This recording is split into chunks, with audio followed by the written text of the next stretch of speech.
Oh, wait, no longer. Greatness has arrived. Welcome to the Trophy Room, a PlayStation podcast made by the players for the players. I'm your host, Joseph, aka Mr. Badbit, and it is here where me and my best friend Kyle talk about the latest, the greatest in all things PlayStation. Of course, you can listen to this show wherever you find your podcasts and the video version at YouTube at the Trophy Room.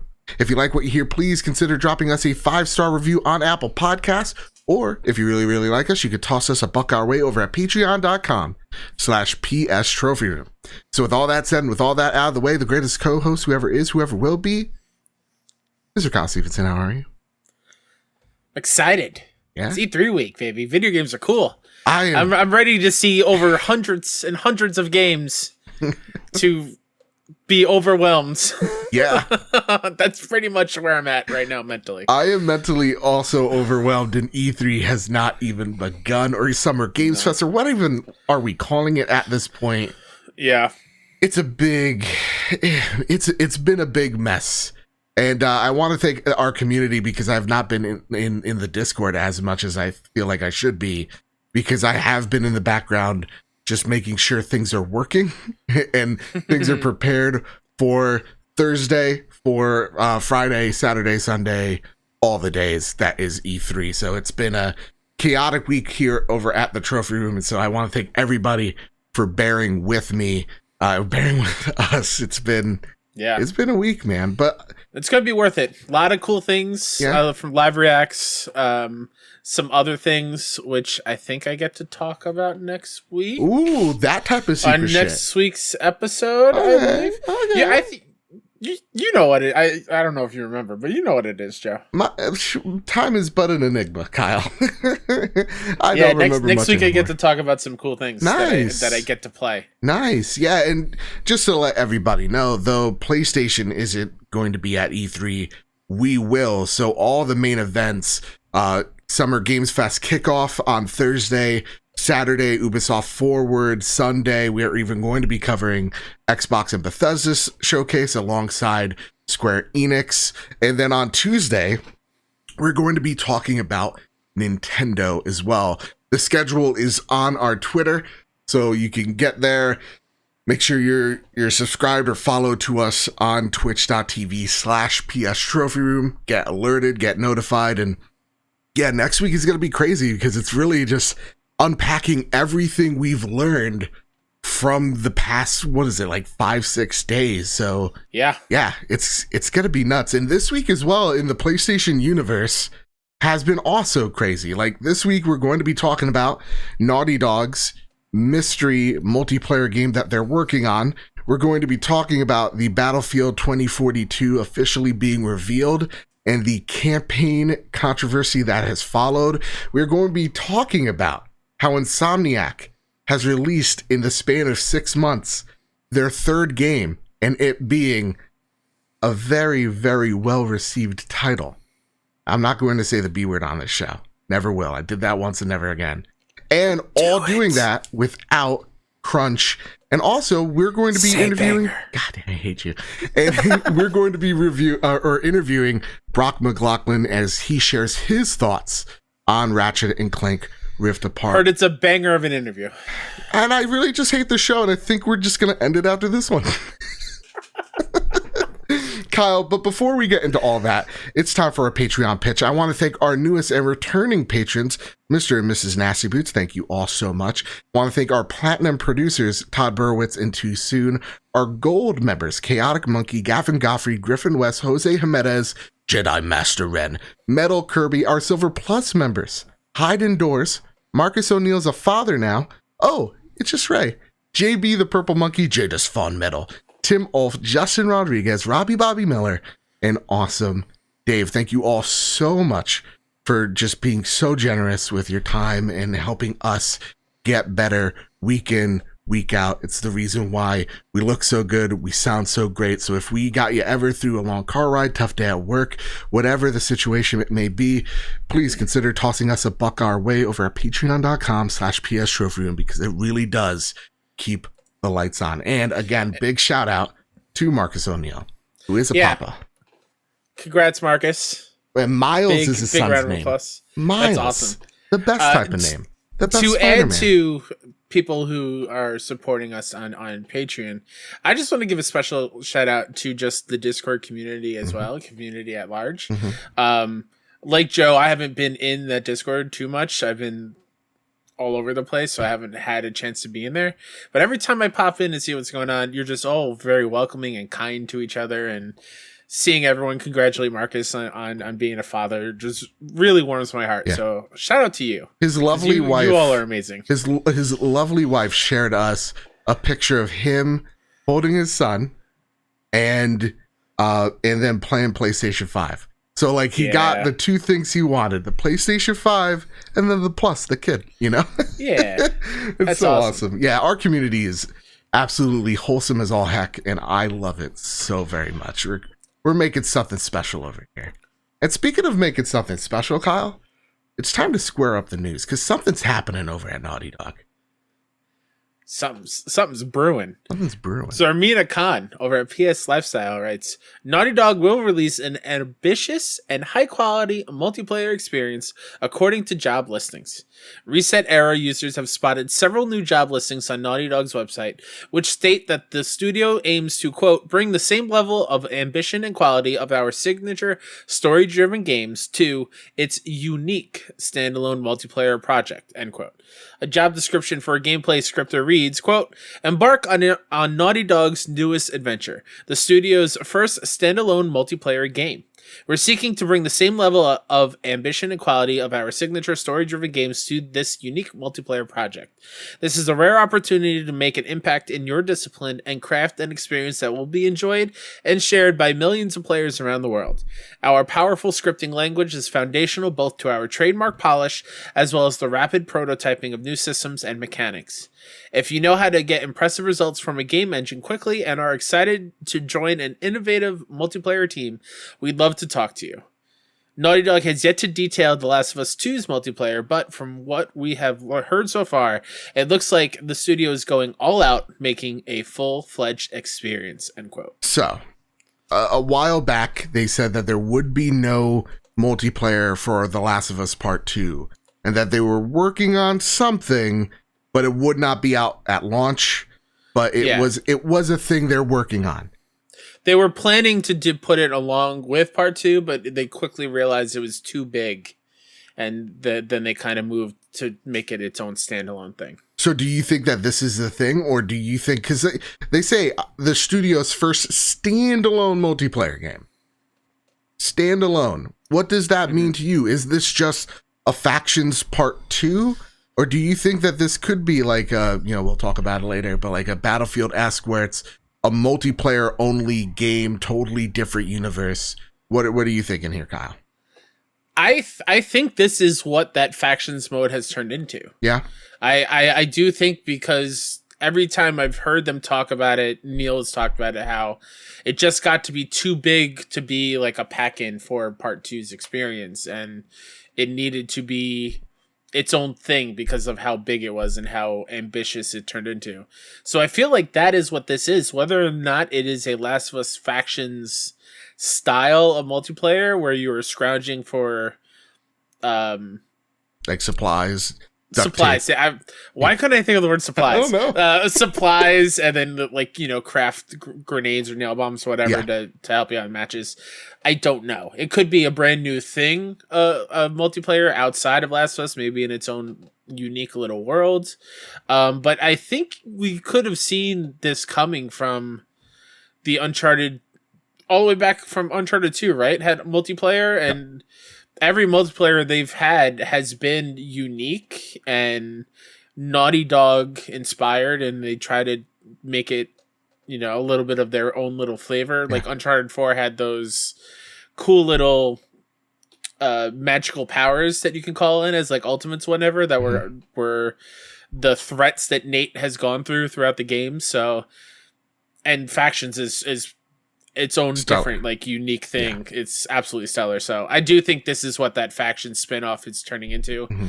I'm hoping it is a full-blown Factions kind of thing where you are scrounging for supplies and whatnot, but at this point, I'll take whatever. For me, I think, so going back to Naughty Dog's multiplayer, I always think it's so underrated because their multiplayer games have been really good. Like, Uncharted 2's multiplayer was the thing I remember getting me into the PlayStation ecosystem. I remember the dumb Bluetooth headset. Remember that? Remember how bad, and we thought that was great? Like, like it was such a fun experience. And I remember being a big Gears fan going, this is somewhat similar, but it's more arcadey, and I really dug that multiplayer so much. Uncharted 3's was fine. Uncharted 4's was, from what I remember as well, really good. Those power-ups always kind of reminded me of like Crash Bandicoot. I don't know why. Yeah, but that's fair. But yeah, and like Factions is a legit amazing experience. Like that is a standout multiplayer experience. I remember it got me as a non-multiplayer person to pour 40, 50 hours of that last summer trying to go for that platinum and enjoyed every single second. Yeah, and it's such a different type of multiplayer experience as well, because it isn't just about going after like power weapons. It's about creating the power weapon. And it was a really different type of multiplayer that I don't think anybody really has done since. The thing that I love about it and why I gravitated to playing it so much last year was it rewards players for everything they do. So you don't have to be the top kill person on the team. Right. You don't have to get the most kills, whatever. You can still get a ton of points by making materials, patching up your teammate, handing them grenades, handing them smoke bombs, like doing all these beneficial support things and equally getting as valued from a score ranking as much as you taking somebody out on the other team and whatnot. Like, do you want rewards everybody? Because they say that they want this, the same level of ambition and quality of our signature story-driven games for this unique project. First, I think this is definitely Last of Us standalone multiplayer, because it's not saying new IP. It's just saying standalone experience. And standalone, I think, is also key here. So I definitely think this is Factions. But what would you want the ambition to be? Like, do you want this to be somewhat of like a Red Dead Online situation where you kind of get to role play? You get the map of Seattle right in front of you, and you're just exploring that way? What would you want to see them kind of tackle? Ooh. I don't know. I don't know what I don't think I want a massive open world thing. Same. I don't want a battle royale Last of Us thing. I don't want that. I think what they had 100 depressed people fall into a city of Seattle. Yeah. Yeah, I get it. Or like a small group of survivors and everyone else are clickers. Oh my! And you can only move, and you can only see the other players by clicking a button every so often to get the sound. Kyle, that could be cool. I don't know if I would play it, but like, dude, that'd be super cool. I would love like an infection mode, or even you know what you really said there, like a group of survivors, have it like Left 4 Dead, where one person is like the mastermind. Yeah. Dropping all these things in there, like that would be awesome. Like they're like a bloater they could play as or whatever. Like, that is such a great idea, Kyle. I really just want, like, I think it was 4v4 in Factions. Yes, 4 or 5, whatever. 4 it or was, 5, like, but I'm thinking it's 4. Keep it small, because when you keep it small with, like, if it is a Last of Us space multiplayer thing, those fights are super important. Yeah. They are weighty. They are heavy. You have to plan your shots accordingly, because you run out of ammo, you're screwed. That's true. So I want to keep that kind of intensity to whatever this multiplayer thing is. But the more I think about it, the more I would love playing as a clicker and just seeing vibrations of players nearby. And you might have to buff you as a clicker. Right. Because, like, if a player sees you from far away, like, it's game over if they have a sniper or a scope or something. That's true. But I trust Naughty Dog in making it Naughty Dog-ified, whatever it is. No, I trust them with a multiplayer project. And my question here is, like, the level of standalone. Like, is this something that's going to be added on? Is this something that's like a PlayStation Plus perk? Is this a $20 experience? Are they going to try to shove it out there with the rumored Last of Us remake? The remake? Maybe that's the case for the Last of Us remake. I don't know. What do you think this is? A free experience for part 2, paid experience. I don't think it's free. Okay. I think because it did grow beyond. I do think. Do you think that's a mistake if it's not free? No, I don't. The reason why I don't is because you and I are both on the same wavelength here. Some depends on the day. I might switch back and forth, but Uncharted Lost Legacy is just as good or if better than Uncharted 4, and that was a DLC campaign thing that was tied to Uncharted 4 throughout whatever their season pass thing was, but it was also standalone for like $40. Yeah. So I'm totally fine if I have to pay $40 for the standalone multiplayer thing on its own.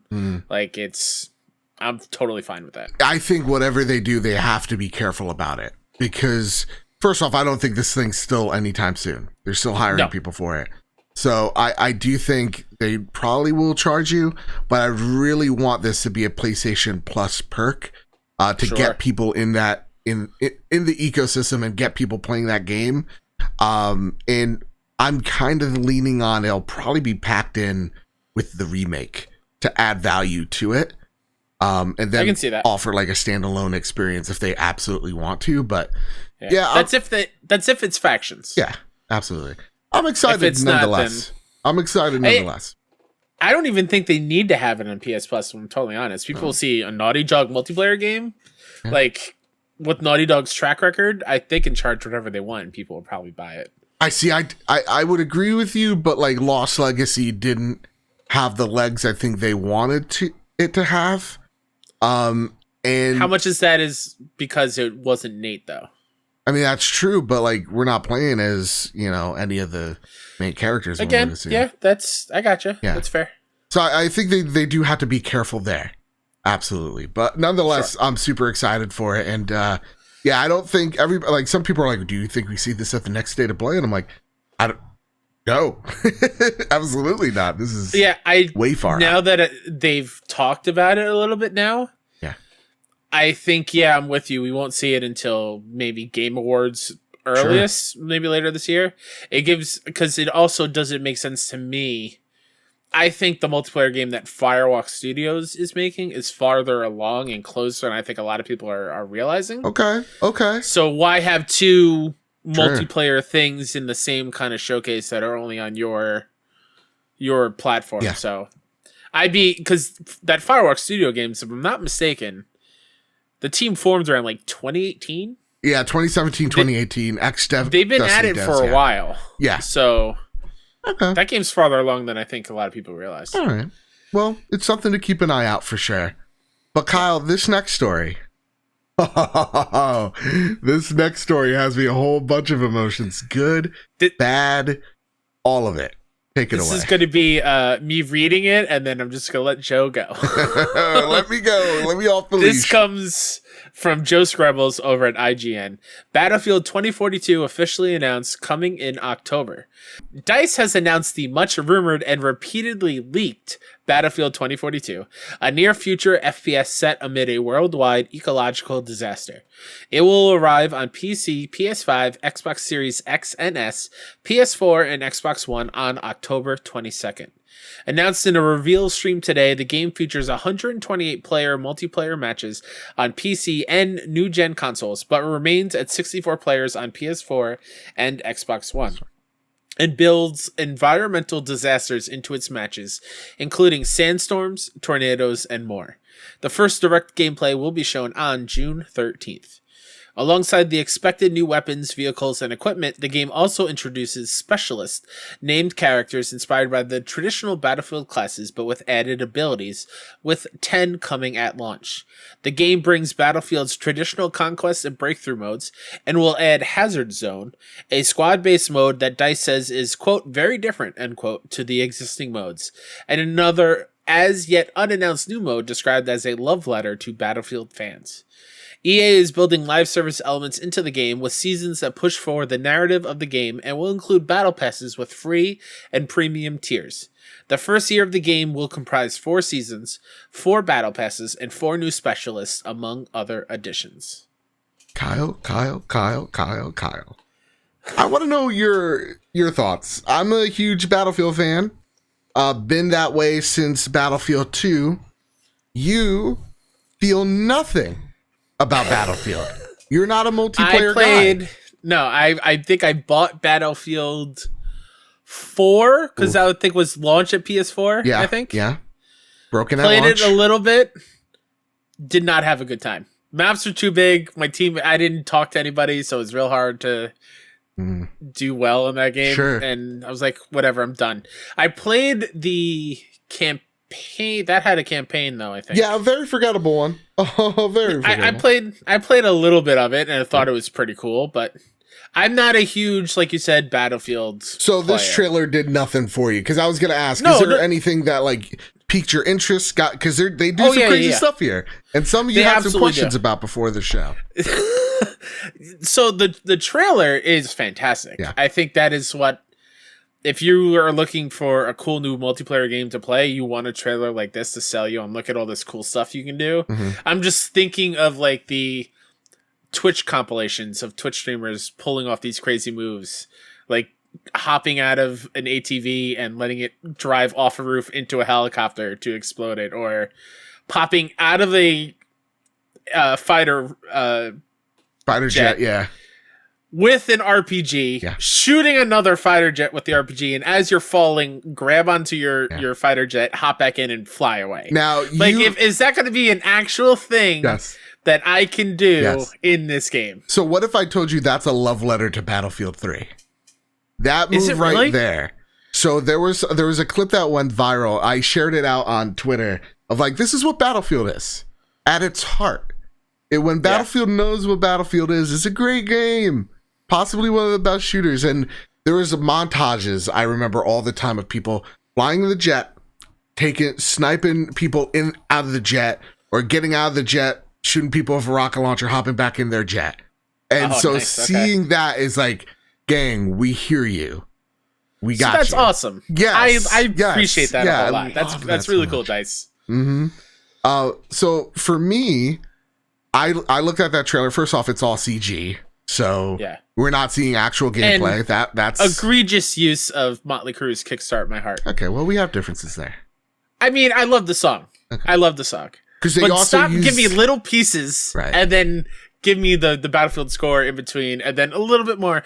I just play that song fully because that song's awesome. I see. For me, I'm like less of Motley Crue, For the Love of God, more the Battlefield theme. And then when it finally hits you at the end of like dun dun dun dun dun, I'm like, oh yes, we're in this. Like it's like the Terminator music. It's like Battlefield's like music is like just a note different. Sure, a note away from a lawsuit with Michael Bay. But it's the Vanilla Ice thing. It goes dun dun dun dun dun dun. Exactly. Dun dun dun dun dun. So like different. Maybe Vanilla Ice wrote this one, but nonetheless, it's kind of showing you what this game's going to be about. So for me, as a huge Battlefield fan, this one hit me, resonated with me on all levels, because I remember the montages of people shooting ATVs into helicopters. I remember helicopters colliding into each other because they're a bunch of dumb idiots. I remember, like trying to do the sniping from the plane and then back out. I remember us doing that type of shit, Kyle. Is the weather thing is new though, right? With the tornado and whatnot? So the weather, everything is like, the weather is not new. It's another thing that harkens to Battlefield 3 and 4, where there's a level where you're in the eye of a hurricane. So like when you first touch down on the island, it's all tropical, gorgeous, and then sometimes the storm starts coming in, and then it's just full on hurricane. Same with like, does it affect bullets, like snipers who shoot? Will it affect the that's really cool. That's nice. And then like levolution as well. That word that everybody that term. Everybody makes fun of it, but it's like, it's cool. I like it. Stop making fun of it. I know that from Red Faction back in the day in PS2. Yeah, exactly. Blow a hole in the wall. Sorry, Mike, just do it. Go ahead. Sorry, that laugh almost killed me. But like, like in the Siege of Shanghai, I think, you can explode a skyscraper. The dust will get all cloudy, blur sniper's view, and then just completely change the map. So like they tease that there with the hurricane or tornado, with the missile launch, like everything. And so it was just like, we're throwing everything in the kitchen sink at you to get you the fond memories that is Battlefield 2042. So the most famous Seamus I've ever met in my entire life writes in. He says, Battlefield 2042 is confirmed. My question is, what is your favorite feature from the reveal? Here's the thing, not so much the reveal itself, but the interviews afterwards. So the specialist class for me is it's the biggest change to Battlefield ever, because usually you have your classes, your medic, your engineer, your sniper, recon, whatever. All of them do unique things, but they're also tied to the guns you like. So like snipers, it's your recon class. For people that want to drop ammo, it's the what's it there? Support, thank you. And they're pretty much tied to just light machine guns and some assault rifles. And then you got your medic, which is like you're throwing med packs around. Instead, what they do here is it's specialists. Specialists can carry any weapon they want into the field. It's more akin to that of like a Rainbow Six Siege kind of situation where they have different abilities. Like you have a medic which will shoot like healing darts and reviving darts at players. That's a specialist. You have a specialist that has a turret, and when they're nearby, kind of like a Torbjorn in Overwatch, the turret has like special abilities when you're nearby it. All different types of just classes that blend well with what you want to do, but you're not tied to that class because of the weapon you want to use. So it adds an extra layer of freedom to your gameplay, and that is the biggest thing, because for me, I'm usually a medic or a support depending on how much ammo I'm going through. Because Kyle, I don't like to brag, give me any gun, any weapon in Battlefield, I am tearing it up. This is my multiplayer game. Like I'm already pretty good at multiplayer. This is the one where I'm like 4 KD. Like this is just me. I'm relentless. I'm like Rambo. That said, so the specialist class is a huge up. And then the one thing with the 128 player multiplayer, huge. That's something we thought we were going to get with the PS4 era, but didn't. The maps are going to be ginormous. Even said it's going to be, I think, like 5x8. Like it's going to be nuts, the size of these maps. And so you might say, and that's only to the current gen PS5, Xbox series, and PC. If you're a PS4 or Xbox, you're stuck with the 64 and a smaller map. That said, with the 120 player map, it being so big, they have something called clustered multiplayer, which means you're going to have different areas like towns, villages, guerrilla-like warfare in the forests, and you're going to have different spawn points in those specific areas. So it's going to have a tighter control on multiplayer, and it's going to give people the ability to say, you know what, I don't want to be sniping, so I'm going to avoid the mountain areas. I'm just going to try to rule the urban areas. Or I want to be a fighter jet, and I just want to be in the air. Like having those different areas means you could switch things on the fly, which is the third biggest thing. You can switch not your weapon, but your attachments to your weapon on the fly mid-combat. So if you are doing really well and you totally took over an area, you could go, okay, now with my assault rifle, I'm going to have an ACOG scope instead of a holographic, or like I'm going to have double mags instead of a single mag. Like you get to change it on the fly. There's so many things here, Kyle, to be absolutely excited about if you're a huge Battlefield fan like me. Like it's literally them saying, we hear you. For 2 games, we ignored you. We got you here. This is everything you want. And so when I see people really complaining that it's a $70 game, so now people are finally realizing, more publishers are saying, hey, guess what? It's $70 now, and guess what? Yes, is it greed? Yes, they're companies. They want to make money. Absolutely. I totally get it. EA's the worst. And I think EA gets the brunt of it because they have such a shitty reputation. I get that. At the same exact time, we've been used to this, right? PlayStation has their game. I'm excited to play Ratchet and Clank. It's a $69.99 game. I'm going to be buying it. That said, I think a lot of people on the Xbox side really thought this is going to be on Game Pass, and who knows? Maybe Could be. Maybe on Sunday they tell us, and great. But now they're like, oh, this is a reality. And I just see people just attacking the price because there is no campaign here in the sorts. They're doing what Warzone does and what Fortnite does, which is when they add a new operator or they'll change something in the level to add story beats in the game itself. And I'm like, okay, cool. Like, I know it's not going to be a slap together asset thing like Warzone is. And not to say that Warzone is bad or anything, but I just know for what I'm seeing here, it's definitely, here's assets from Modern Warfare and from the engine, and here they are. It's great either way. And it's not a platform like Fortnite is. So I totally understand them charging a normal fee for this. And as a Battlefield fan, and I get it, there are some that like, I love the campaigns here. I wrote this on Twitter. I've been saying all day that Battlefield 3 never had a single player. I've put hundreds of hours into Battlefield 3. I mean, I bought it on 360, PS3, PC, hundreds of hours on all of them. I forgot there was a single player. That's how forgettable it is. Unless you're Bad Company, you don't care. I'm sorry for the rant, but I really feel this is my game. Like, this is, so when I hear people like, oh, there's no single player, so F it. I'm like, yeah, Battlefield's always been that way. Always been that way. And that's when Battlefield's the best, because you don't have to share resources with the single player team. Everybody's just trying to make the best multiplayer thing they can. And I dig it, man. I feel like that's my TED Talk. Welcome. I feel like that we didn't have that same kind of, I hate using the word discourse, but we haven't had the discourse around, I believe Black Ops 4 didn't have single player either. Yeah. It was all multiplayer stuff. I feel like it wasn't nearly as much as what I've seen online with this Battlefield thing with no campaign. Well, what it is like Twitter people complaining, saying they're not going to buy it, and then a few weeks out before launch, people caving and then buying it anyway.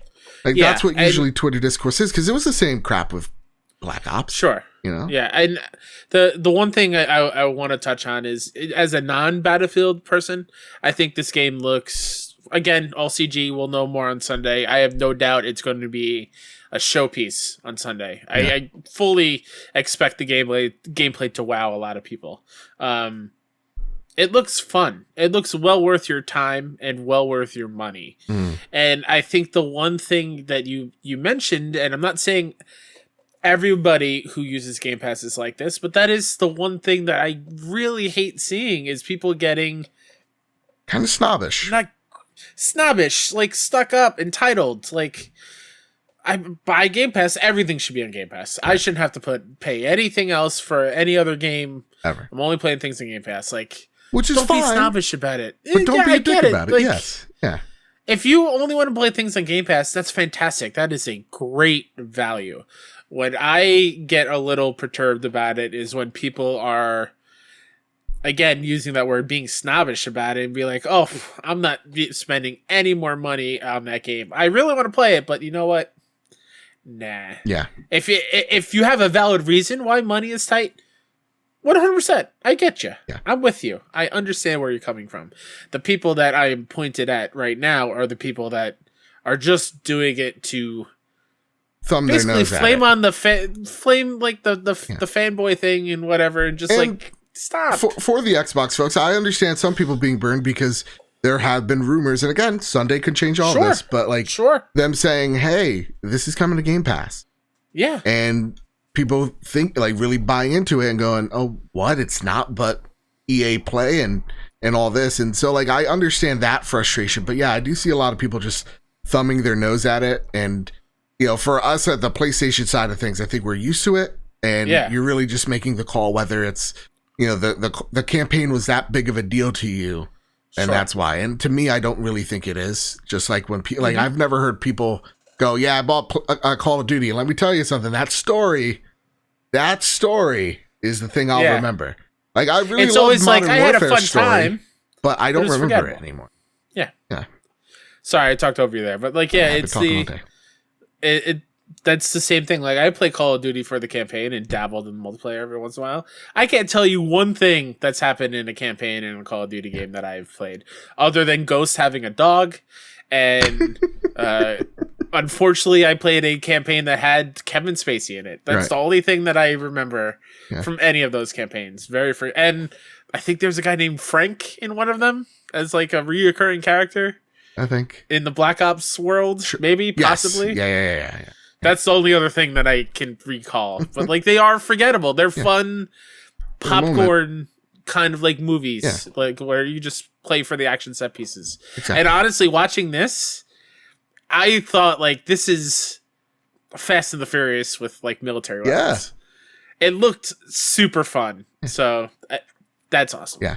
And also for the people like, so there is like a near future. It's like U.S. versus Russia, of course, and then because 21 years from now. Yeah, exactly. There's like a global conflict because of like global warming, and people are like, "Well, is this political?" And then I'm like, "Can you just shut up? This is literally it's Battlefield. Please stop." We just saw a guy exit out of a jet, shoot another jet with a rocket, enter into that jet. It's really not that serious. Please shut up. That's my rant, and I'm done. I'm done after this guy. I just want to enjoy this game. And you absolutely should enjoy that game, Joe. Love what you love. Thank you. That's what we preach on here. Love what you love. Block out the noise. Can we talk about the naming, though? Sure. What's going on with this Battlefield naming thing? It went from Battlefield 4 to Battlefield 1. Yeah. And now we're at Battlefield 2042. It's also an homage to 2042. There's a previous. Oh, there was already another. So you could even consider this like a soft reboot. But, okay. I take that back. Like saying like, people get that fatigue of like, oh, this is the 7th Battlefield, that type of thing. Or this is the 8th. I gotcha. Call of Duty this year. Where's that Hardline 2? You know what I'm saying? Don't ask for things. No. Yeah, Kyle, let's talk about things that are going to get us happy and not angry anymore. How about that? Let's do it. Sammy Barker over at Push Square writes, Insomniac devs say Ratchet and Clank Rift Apart was made without crunch. Crunch has become a common point of controversy in the games industry, with titles like The Last of Us Part 2 and Cyberpunk 2077 coming under scrutiny for the intense environments in which they're created. Many developers making high-profile games work long and difficult hours, which can result in health complications. However, despite releasing Marvel's Spider-Man Miles Morales just 6 months ago, a couple of Insomniac Games employees have noted that, outside of the occasional late night, they didn't crunch on Ratchet and Clank Rift Apart, and enjoyed relatively steady and consistent work hours. It's worth noting that these are personal anecdotes and may not necessarily be representative of every single person on the team. Game designer Grant Parker said, I'd appreciate people sharing this positive, because it's important. Hashtag Ratchet PS5 is at 89 average score, and I can't speak for anyone on the team but myself, but I didn't crunch once. 40-hour weeks the whole time. And animator Lindsay Thompson writes, I didn't crunch once, entire production. A couple late nights here and there finishing something up, but completely crunch free. It is possible. Team wellness lets the creativity flow free. Kyle, how does this make you feel, man? We talk about crunch all the time. Happy. Yeah, it's always on a negative light. It's like this person didn't get to see their family for 3 years. It looks like these people got to see their families. Yeah, it makes me so happy that they got to do what they love to do in making video games and not have to sacrifice anything in their personal lives. Yeah. They got to enjoy everything the way it's really meant to be for everyone outside of video games and inside of it. Like that's what life should be, bar none, no exceptions. Yeah. So seeing no crunch and seeing from outside looking in, the quality of that Ratchet and Clank looks like, bravo, Insomniac. I don't know how you've put out Miles and Ratchet and even worked on like the first Spider-Man and Spider-Man remaster. Yeah. Like all within like 6 months of each other. You are magicians, wizards even. I don't understand how you did it. Yeah, but bravo.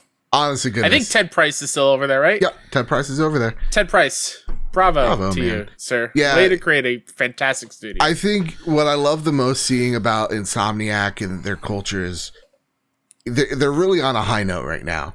And seeing everybody just kind of championing their work and the culture that is Insomniac, it's really awesome to see, man. It's really awesome to see people lose themselves in the excitement that is a video game, and to know nobody had to work extreme overtime to make this possible also makes my heart sing a little bit. It's seeing possible.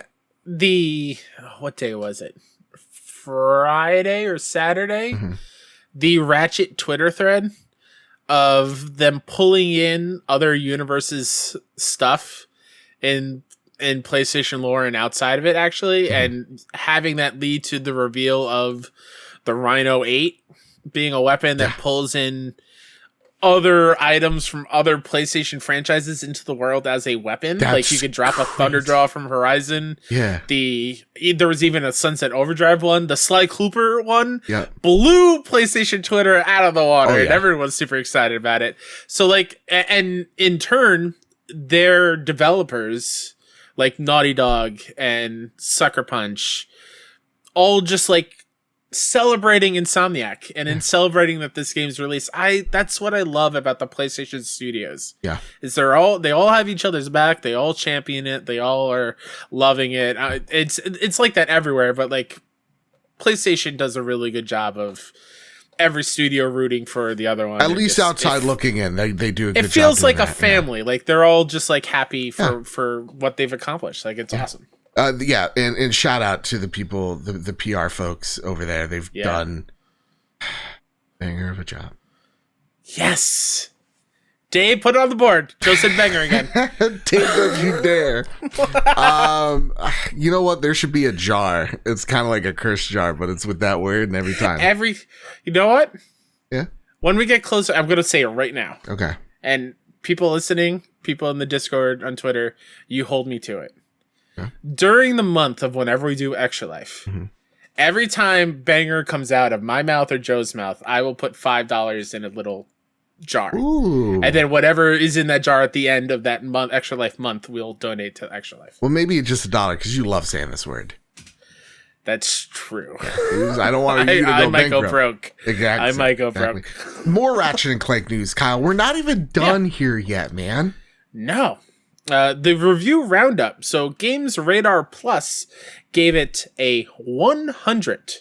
It feels as though Insomniac's writers have taken their cues from more recent Marvel movies, managing the tricky balancing act of cartoon mayhem and emotional payoffs.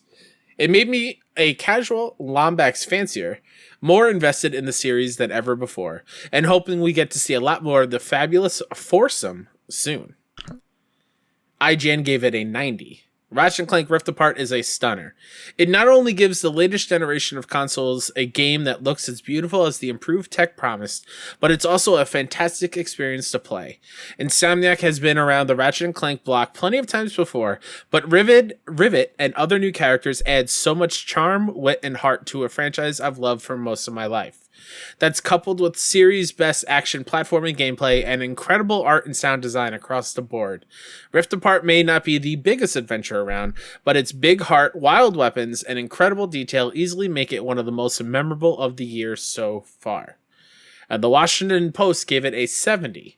Ratchet and Clank Rift Apart is like a 20-hour plus fireworks display.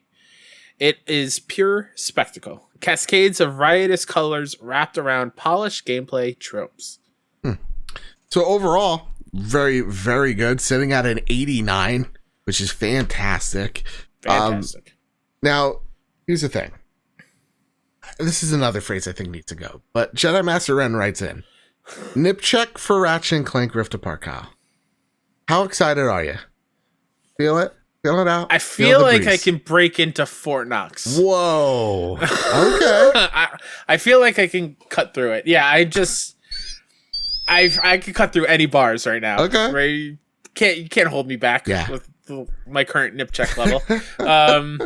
I'm so ready for Friday, man. Mm-hmm. I know it's going to be crazy because it's during E3 time. Why release this game during E3? Man. insanity. But I'm so excited to fully see what the PS5 can do. Yes. Returnal also showed off, I think, in a very great way, and I love what Returnal did. Yeah. But putting Returnal next to Ratchet in terms of like visuals is not even close, I feel like. Okay. So I'm very, very, very excited to play Ratchet and Clank on Friday, and I'm so happy for the team in Insomniac for their hard work paying off. Yeah. And with that said, we will be streaming the first few hours of Ratchet and Clank at 1 p.m. EST time over at PS Trophy Room on Twitter. Link in the description. Yeah, I'm super excited about it. Our interview with Brock is going to be towards the what you've been playing portion, but it's nothing but praises out of him. Cloudside writes in, with how good games like Demon's Souls, Returnal, Ratchet and Clank, Horizon Forbidden West look, and not to mention how smooth and fast they are / will be, I'm really excited to see what studios can do with the PS5. If this is the quality in the first year, what can we expect in 2 or 3 years' time? Thank you for the question, Cloudside via Discord.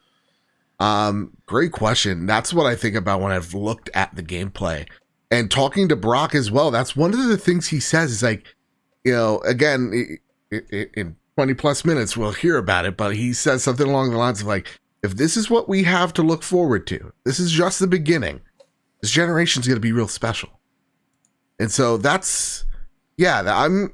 I don't know, man. Sky's the limit. If things are as good as what they sound like with these reviews, I'm all in, man. I'm all in. I think a good comparison is, and I think we mentioned this on the show, but like, go back and if you own these games, play a launch PS4 game. Yeah. Any game. For the one I like to use is go pop in Assassin's Creed Black Flag on PS4. Mm-hmm. Boot that up. And then flip over and put in Valhalla or Odyssey and just see just how different they feel, they look, they sound. Like when you look at a launch PS4 game like Killzone, for example, or maybe even Infamous Second Son. That's a great one. Yeah. When you use Infamous Second Son put next to Ghost of Tsushima, a Sucker Punch game, like the quality has going up, and not to mention what Last of Us Part 2 did on a PS4. Like, if that's what can happen on a PS4 and what we're already seeing on a PS5, the sky's the limit. I have no idea what the next iteration can be in video games to make it even, to push that envelope even further. Graphics are already pretty. Games already look gorgeous. Yeah. They sound great. Well, what is the next thing? I really do think it is the lack of loading and seeing when we get out of these cross-gen games, how the design are actually going to change. Because looking at what some of the things you could do in Ratchet is absolutely mind-blowing. Absolutely mind-blowing. Yeah. That said, Kyle, PlayStation's not going to be at E3. It saddens me. We talked before the show. It's like, is PlayStation going to have a show this year? I definitely think so. I hope so. I think it's like sometime in July. I'll be real with y'all. But that said, everybody has E3 predictions. And unless you're Sean Capri, you should kind of almost ignore all of them. Because it's the same old thing. Like, what do we want to see from Ubisoft? Splinter Cell. Guess what? Never going to happen. What do we want to see at Xbox? I don't know. Master Chief running around shooting things with a gun. That's going to happen. You know what I mean? All these things. What do you want to see from Nintendo? A platformer. Like, you're gonna get that there. Metroid, never. Like, not gonna happen. Now, we're going to be covering everything at E3, all the main events, at least. Like I said, Thursday, Summer Game Fest kickoff. Saturday, Ubisoft Forward. Sunday, Xbox, Bethesda, Square Enix. And Tuesday, we're going to be covering Nintendo. So though PlayStation won't be there, we definitely will. Which is the only one we're not doing live, so people know. Exactly, yeah. No, which one are we not doing live? Oh, no, I think we're doing all of them live. Even the Xbox one? Yeah, why not?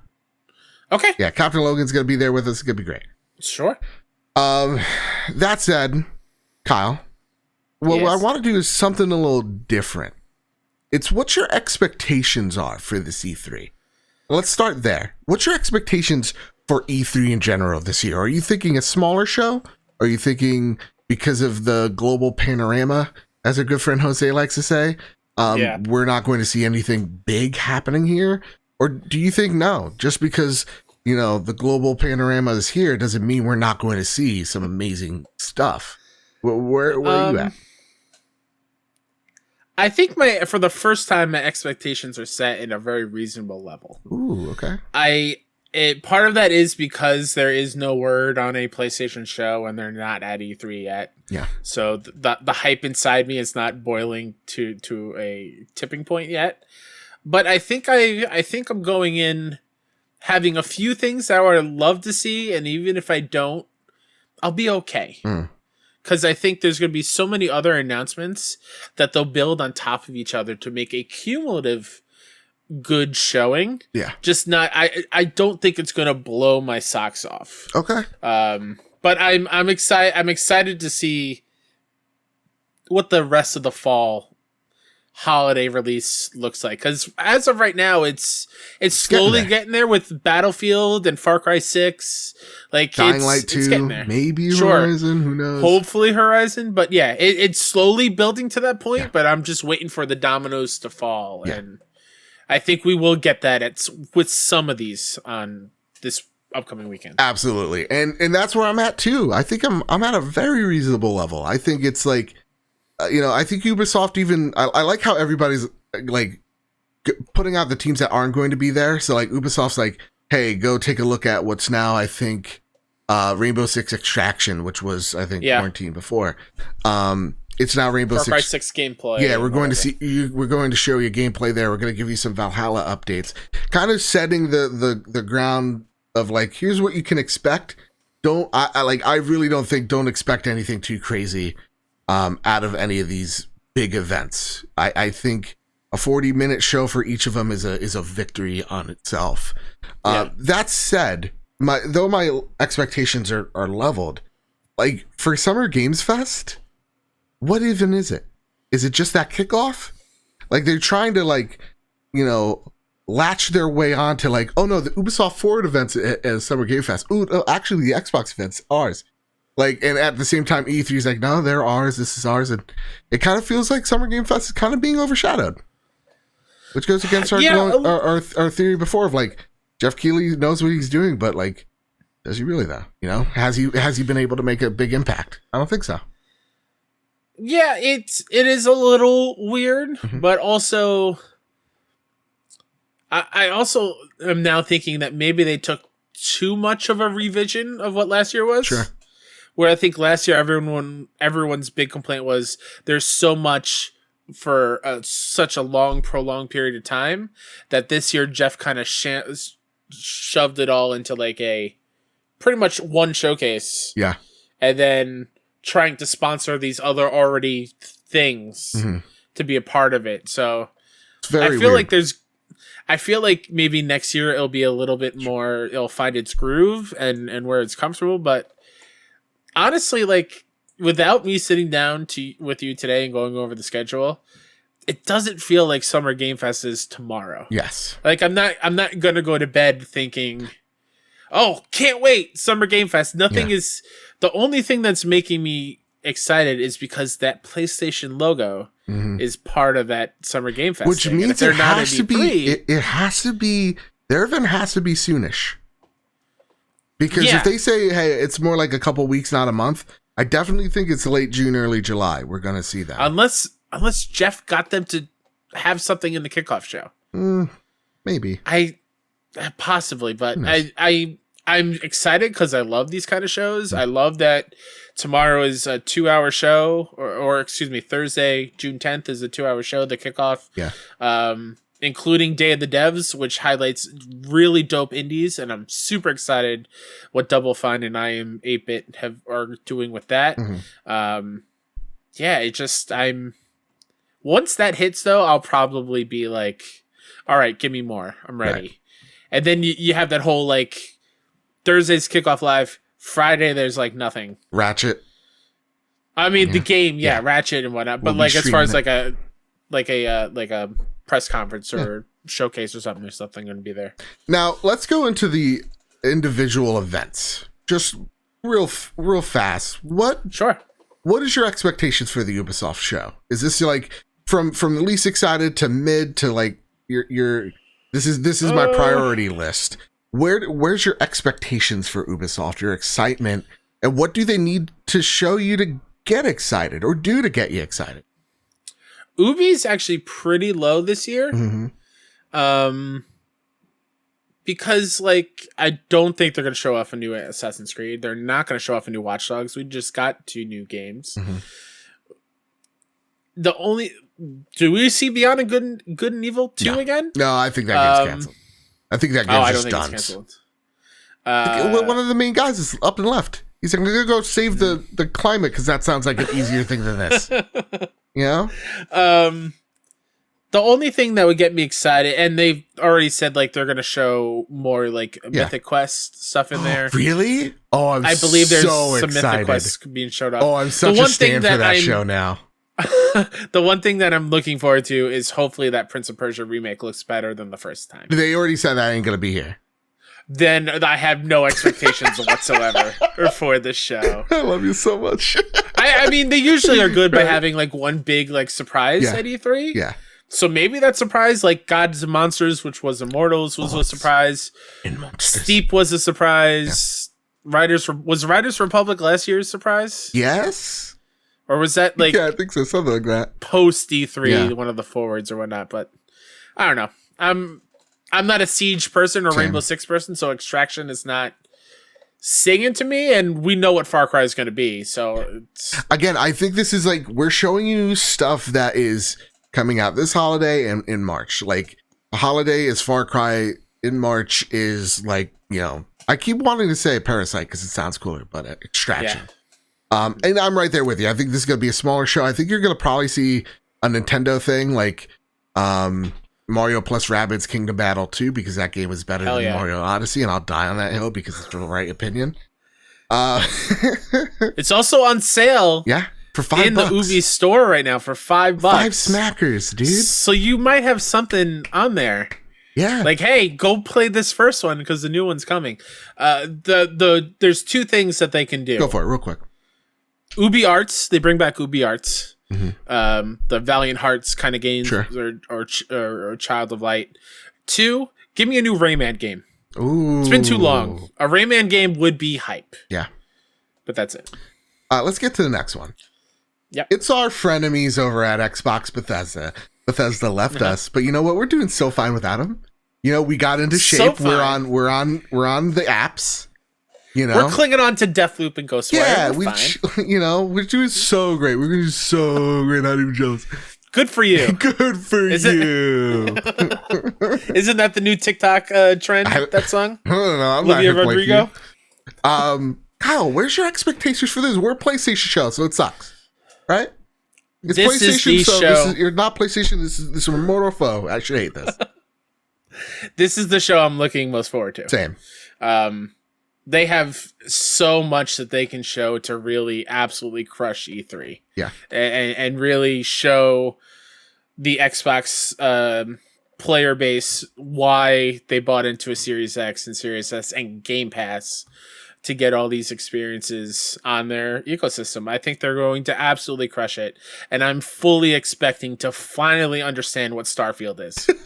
I am fully behind just a title image. I am so ready to see possible gameplay, some sort of deep dive into what we're doing. Is it this Mass Effect clone type of game that I so badly want? I think that's going to steal the show for sure. A little other thing that would make me really happy is just see the Indiana Jones game, but I think that's still way too far off. So I'm keeping. That's the show that's testing my patience to keeping my hype levels down. Yeah, for me, I just want to see more Halo. I know we're a PlayStation show. I should hate it, but it is my most anticipated game this year. It's this and Horizon, and I understand the lore of the Master Chief. I understand who's behind that helmet, but I don't believe it. I do think there's just a chubby Hispanic kid underneath that helmet. It's a little Joe from the past. Oh yeah. So I just want to see that. I want to see the beta stuff, and yeah, I want to get excited for our friends over at like the Xbox Drive and Xbox Expansion Pass, right? They, they've been on just such a positive momentum that this is their moment to really knock it out of the park. Mm-hmm. That being said, my expectations still for this event, though it's my most excited one, still really low because I know what this year is and what we're still going through, and it's taken a lot of time. I know a lot of mocap has just been done for the past year. So I do think this is a smaller-ish show, like 40 minutes for Xbox, 40 minutes for Bethesda. Seems like we're going to just see enough to get you excited. And I'm not expecting to see like Perfect Dark or anything like that there. I'm just really, my expectations like, we're going to see more Battlefield. We're going to see Halo. We're going to understand what Starfield is. Forza, probably. Forza. Yeah, and it's in Mexico. Come on. Yeah. So, yeah. I want to walk away from the Xbox show having myself really struggle with spending money I don't have for a Series X. I want them to make that wait even more miserable because I am waiting for something like Halo, really. So I'm really, at the end of that show, live on Twitch, if everyone's watching along with us, you might see me try to purchase one immediately after the show. Who knows? Who knows what's going to happen? Kyle, you're a big weeb. How dare you out me in front of everybody? So, like, Square Enix, what do you think? Hell yeah. This is my second most anticipated one for a multitude of reasons. Are we getting that Final Fantasy Origin game that it's going to play like a Souls game? Are we going to get FF7 Remake 2? Do you just throw your phone across the room? Yeah, it's driving me mad, Kyle. It landed on my bed. Did you throw it on your bed? Yeah, okay. I got worried because I thought chucked it against the wall. No, I thought the throw was a little bit too strong. I was like, uh-oh, I do have Apple Care, but it landed on a pillow. It's fine. It kept on buzzing behind me, and I'm like, I'm going crazy here. Oh, I gotcha. And that's not like a brand of me being popular. It's just like people in DMs need to shut up while I'm doing chat. I'm excited to hopefully see some more Final Fantasy stuff. Yeah. I would love a Final Fantasy Classics like Crystal Collection of FF 1 through 6 all together. The big one, though, that actually has me very excited is Eidos Montreal is unveiling a brand new game. Apparently it's Guardians of the Galaxy. If it's that's pretty cool. Yep. If it's a new Tomb Raider, that'd be pretty cool. I love what they do over there with those kind of games. Yeah. Avengers was a stumble. If a lot of people really hate it, I think it's a decent thing. Also, I want to see how cool Black Panther looks in Avengers. All right. So Square Enix has a lot of excitement. Do you think they're going to shadow drop Spider-Man? No. I think that would have been part of the roadmap, the last Avengers roundtable thing. Okay. For me, I don't have much excitement for the Square Enix thing. I would just want to see what Final Fantasy Origins is. Do we see more Final Fantasy 16 and then, it gets delayed till 2022 because no one thought that's coming out this year. You can't even fool me that it is. I don't even believe it's in 2022. You got to be out of your mind. Yeah, I think we're going to see more partnerships with PlayStation here, and I think this is why PlayStation isn't going to be here, is because, like, really don't have to. I think they have so many partnerships that it's just like Square kind of feels like a PlayStation one. Sure. So, yeah, I don't have any expectations here just to see a couple of, JRPGs. But I'm trying to get into it. I got Persona 5R Royale, which we're talking about in a sec. So, like, I'm trying my best. And Scarlet Nexus, oh my god, so good. I know not Square games, but like I'm trying to get into the Japanese scene. Yeah.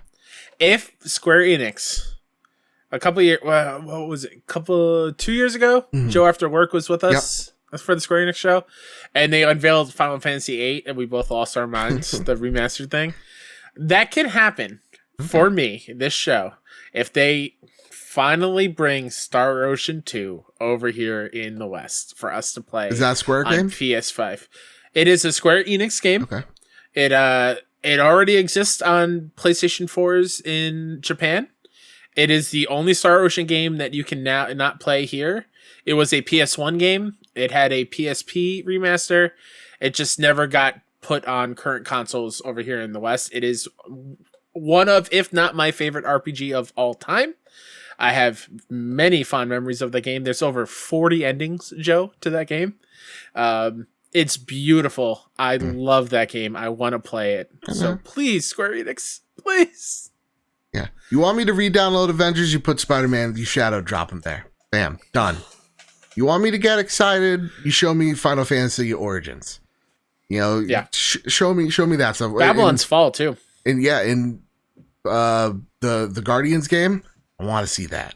I watched Guardians of the Galaxy last night with my brother. I forgot how great that movie is. Oh, so good. So good. What happened to that sequel?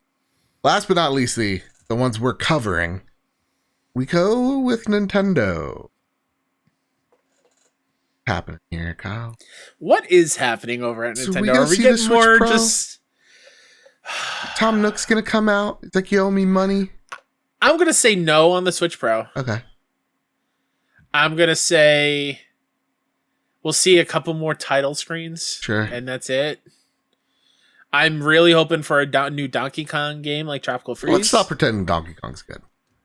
You need to shut your mouth. Let's just stop pretending. I'm not a Nintendo person at all, but I love me a good Donkey Kong. Every time when people are like, oh, Donkey Kong's the best, I'm like, you don't know what you're talking about. Tropical Freeze is one of the best games of all time, platformer-wise. Stupid. Dumb, filthy Joe, you know what? I think you're stupid. Yeah, I have no idea and it's just a big question mark for me. They have a lot of surprises that, like, a lot of things that they've announced that we can finally see, like Bayonetta 3 and Pikmin 4 and Metroid Prime 4, or Metroid. You know what? 2D, I'll say let's get whatever. Metroid Prime in there. I think those dorks need a win. They absolutely need to win. And also for Mike, my 6-1 Indie co-founder and friend to Joe and I, where's Star Fox? He needs a new Star Fox thing. That's good. That's not gonna happen. It's not, but Nintendo's burned me for the last gosh dang time. What? I'm sorry. Are you not excited at the prospect of seeing Splatoon 3? Oh, fuck me. You know what? You're right. Sorry. Splatoon 3 is the only thing I really care about out of Nintendo. Show me that. It's like showing me the face of God. You know, that's the best franchise that Nintendo's made in recent years. Yeah. And I'll stand by that. It's Splatoon 2. Here's something crazy I'll say. Splatoon 2 is the best Nintendo Switch game, and it's not even close. There you go. That's a fact. I'm not even touching that one. Okay. I'm not qualified there. Who's the Smash character going to be if they have one? Master Chief, because then Joe will actually... Life's complete. I could Thanos stare into the sunset and say, life's good here. You know? Sure. Yeah. What do you think? I would love... I think they have one more spot. Mm-hmm. I think there's one left. I could be completely wrong. Give it to Waluigi. He deserves it. No. Why is he not in Smash? We can get that point stash out of my... This is a family event. If Wario is there, Waluigi needs to Those be there. are actually... Okay, I know the PlayStation show. Trust me, we'll get back to PlayStation in a second. Wario and Waluigi are the worst abominations of characters in, I think, video games. And I hate them. I hate that they're just a parody of Mario and Luigi. And it's just awful. Famous Seamus has predictions. He wants to share them, and he's the most famous Seamus I've ever met in my whole entire life, so we're talking about it. He says, my Smash Brothers ultimate character would be Warrior Sub-Zero. That would be dope. I want to see a murder. Give me a Scorpion, stab Luigi in the chest and pull him over. Yeah, get over here to Mario up on a higher platform. Yes, absolutely. Persona 5 or other Persona games coming on other platforms like Xbox Game Pass. I don't think that's happening. We'll get a teaser. I believe Persona 5 was listed in Korea for Xbox. It's fake. We'll get a teaser for Spider-Man and Marvel's Avengers. Hades will come to other platforms. Yes. There will be a limited edition that comes with an art book, statue, and other goodies. Ooh. Final Fantasy VII Remake Part 2 teaser. Yes, please. You got me all hot and bothered over here, famous Seamus. Nate writes in, here's my predictions. Activision isn't done with Tony Hawk, and an announcement happened here about Tony Hawk 3, whether a separate game or DLC. Deathloop stays console exclusive for a year, but launches on PC and Game Pass on release. There will be a new Persona game shown, a spin-off, probably a fighting game, But if I got a Persona 5 karting, I wouldn't complain. Let's do it. New Killer Instinct in development by In Exile on 2022. Coming to all platforms, including PlayStation. Okay. I can see that because of the Evo buy. Let's see. That's fair. The final two Smash Brother characters announced in the Nintendo Direct are one of them is Ratchet and Clank. Wow. Lasting on the screen, Rivet will be the skin. If God is real. Oh my God. If aliens are now proven to be real, let's do it. Blast. That's awesome. Yeah, let's go. Ratchet and Clank. Cool. Let's freaking go. But you know what, Kyle? That's our E3 hopes and dreams. Got nothing too crazy, but are you holding on to something? Yes. Prepare the drop. Here are the latest steals and deals dropping into the Trophy Room store. We're still doing our Pride merch. Make sure, link down below. We got all types of shirts. Look at this, Kyle. Look at this. I got us a Pride sticker for the Trophy Room. I don't know where I'm going to put this sticker, but it's awesome. It's actually really great quality. We have all sorts of stuff on the store, all going to, there you go. Trevor Project. Jesus. The biggest brain fart in history. They do some amazing work. They help educate folks. They help supply support groups for LGBTQ youth, including suicide hotlines, because though we've made great progress, there's still so much more to do. Kids are awful. Sometimes kids don't have the best home situation. They need our help more than ever. I remember being in high school. Again, kids could be really mean, and kids could be hiding some pain. So make sure, go over to our store, buy a shirt, buy something. It goes to a great cause, or just straight up donate to the Trevor Project. So go do that right now. No guilt, but a little bit of guilt if you don't do it. Via Gamatsu, here are the games that are dropping onto the PlayStation storefront.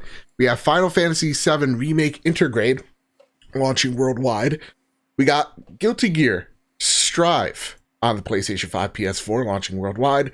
Ninja Gaiden Master Collection on PS4 launching digitally worldwide, and then Ratchet and Clank Rift Apart launching worldwide. And I would be remiss if I didn't mention Chicory, the indie little darling paintbrush game. Chicory, A Colorful Tale. There you go. That looks awesome, actually. Yeah. And the PlayStation Double discount on PSN lasts until June 23rd. There's some incredible titles on there for very cheap. Civ 6, $20. Let's go. Yeah. I might get that. Real talk. That is for PS Plus. You get double the discount if you're a PS Plus owner. Excuse me, by the way. Very rude. God of War is only $10 if you haven't gotten God of War yet. Mortal Kombat 10 is $6. Uncharted 4 is $15. Far Cry 5 is $13. Far Cry New Dawn is $13. So much. Like, there are tons of Metroid Exodus Gold Edition for $25. Hitman 2 for $24. Yeah, there is a ton here. So go give it a look. Buy some stuff for very cheap. Take advantage of this double discount when they do it, because there's some great things. Watch Dogs 2 Deluxe Edition for $16. You're just reading the sales now. You're just like, I might buy this. 80% off. That game is $80. 80% off. $16 for damn South Park games are on sale. The drop's over, Kyle. It's now time to prepare the Sony Pony Express. Yeehaw! That's right. You can send your questions in via the Trophy Room Discord, or you can add us at PS Trophy Room on Twitter. You can send us your questions for the show. We'll read them out to you and answer them on the show accordingly. TPR writes in, we saw Insomniac go on a tirade on Twitter the past few days with the Ratchet and Clank takeover stuff. The most shocking appearance from those tweets was Sly Cooper, in my opinion. And they added Sucker Punch in that post too. Do you guys think this reinvigorates a new Sly Cooper game that would start development soon, or do you just think it's a PR move for some in-game weapons / gaining fans' attention? I think it could be both, especially with Sunset Overdrive being referenced in those tweets, keying a possible Porter sequel. So I can tell you for a fact, this is just the PR people having fun. No, Kyle, Not you don't so think fast, so? You don't Joe. think so? Okay, go for it. Tell me. The day before the tweets, PlayStation announced that at GameStop, there will be a PlayStation-branded Sly Cooper Funko Pop. Why bring that back if there is not something in the works? You done? I'm just saying. I'm just saying. That's it? That was your big thing? They got a Funko Pop? That's my big thing. Yeah, dude. Why else would they bring Sly Cooper back? It's been dead for a very long time. They got Golden Girls Funko Pops. You're going to tell me that bringing... What the hell is Golden Girl? Oh, the TV show. The TV show. I thought you were talking about like a video game character. No, Amy talks about him all the time. I'm like, I don't get...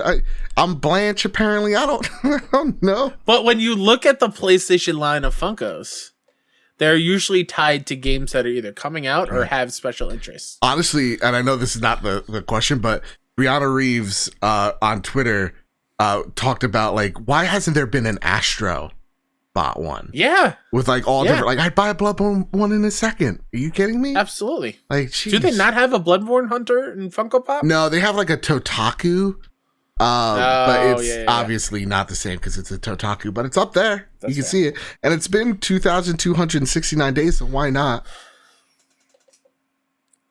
69 days. You couldn't make this up if you tried to. 69 days? Is that what you said? Yeah.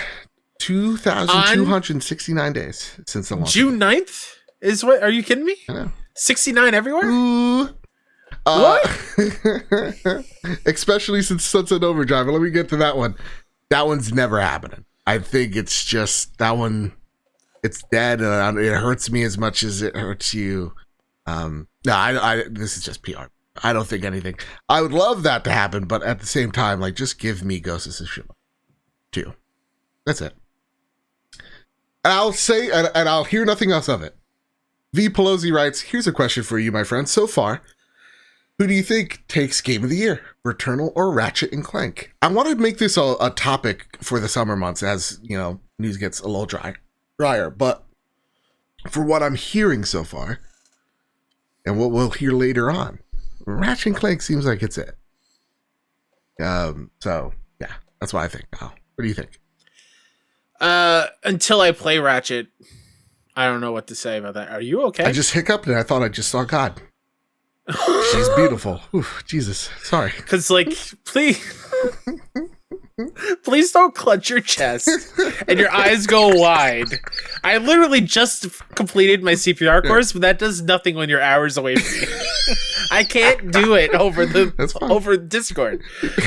Are you okay? Yeah, I'm good. I just hiccuped. It caught me by surprise. Thank God. I haven't played Ratchet yet, so I can't make that comparison, obviously. Returnal is clearly up there in the number one spot for me, but I think that grind that we both went through with Returnal has really soured me a bit on that. Yep. So it's up for the taking, whether it's Ratchet or it could be a third-party thing that comes out of nowhere. Like Hitman 3 was really good for me, treated me well. There's a rumor that Friday we're getting a shadow drop of Jedi Fallen Order PS5 upgrade just happening on Friday. So, I mean, old game, but like, would be dope. Best Star Wars game. Awesome Dave writes in, with the success of Mass Effect Trilogy, I'm thinking we may see other collections announced from the era of gaming. I'm hearing rumors of a Dead Space trilogy now. That's happening. What dream collections, and I'm saying it because it is happening. Like, I have no inside source, but if you say it enough, it will happen. What dream collections would you like announced? Kyle, I'm also hoping for a Resistance collection, but I won't hold my breath. So what other collections would you want? I'm hoping for a Dead Space collection or Infamous game collection. Again, let's just say it with me, Kyle. 3, 2, 1. Dead Space trilogy collection. You're not saying it, Kyle. I didn't know where we were going. Oh, okay. Dead Space trilogy. Let's go. Sure. Just 1 and 2. We can make, like, 3 never existed. Kyle, what do you think? I'm trying to think of another collection other than the ones Dave mentioned around that time. I would love, like I mentioned, that Final Fantasy collection.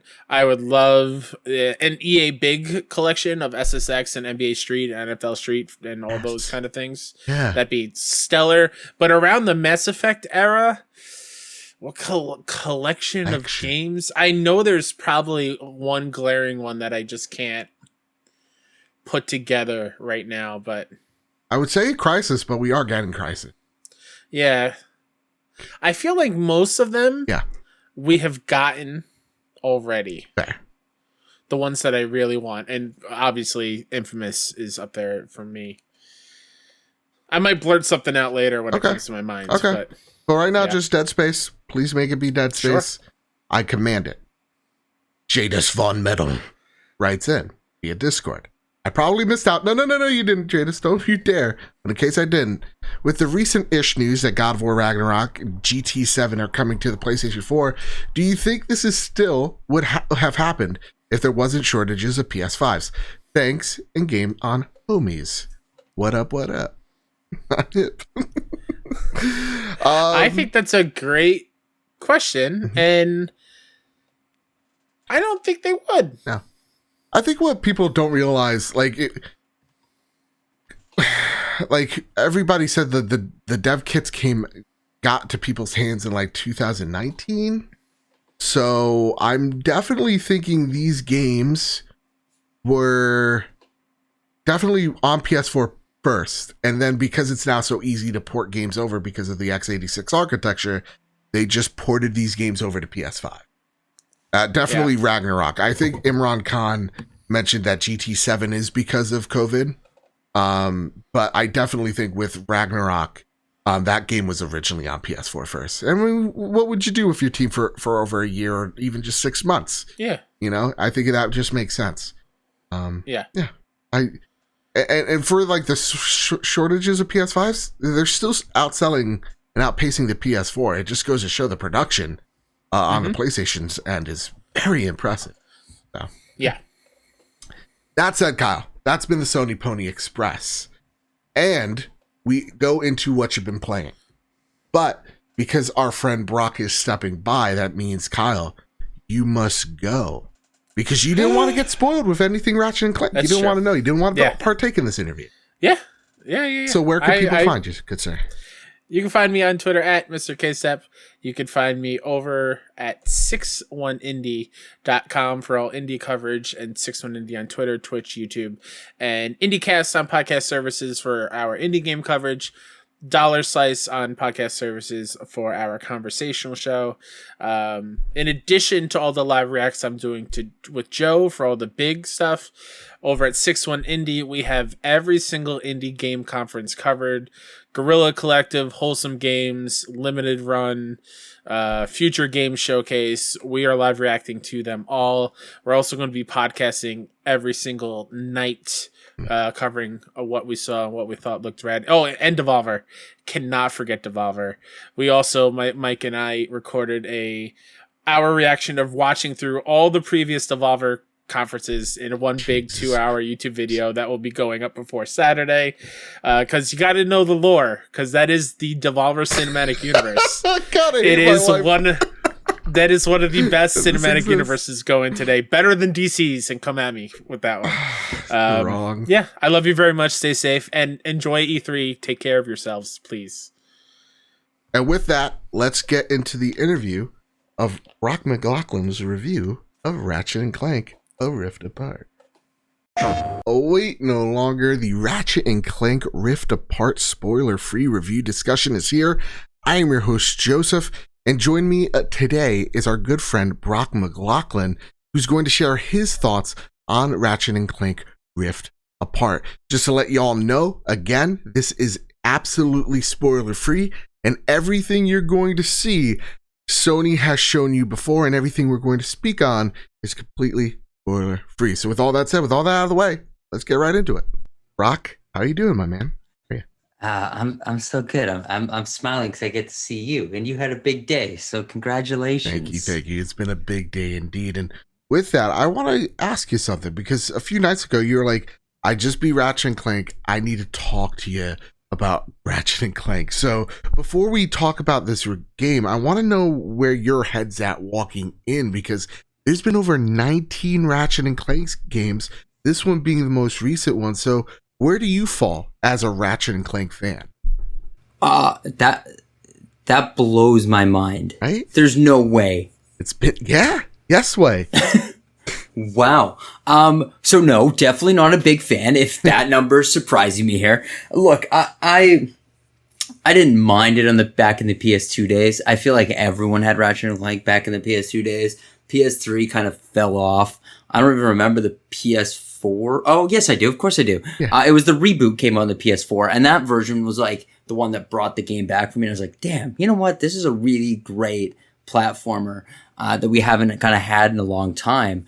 And I love I'm going to just swear. I love the shit out of the last one. It was really fun. And right before playing this one, I kind of went back and replayed around with it. And when did it come out? 2016, I think. Yep. Like 5 years ago. It holds up really well. It's a really fun game. And my favorite Ratchet and Clank, and I'm sorry for cutting you off, but it's also my first, is Ratchet and Clank Up Your Arsenal. I was huge into Ratchet and Clank when I was a kid, and you know, in the PS3 era, I too kind of like dropped off as well, and then reintroduced to Ratchet and Clank with the PlayStation 4 game being such a showcase of the tech, and how ironic it is that we're in the PS5 era and now it's also the showcase here.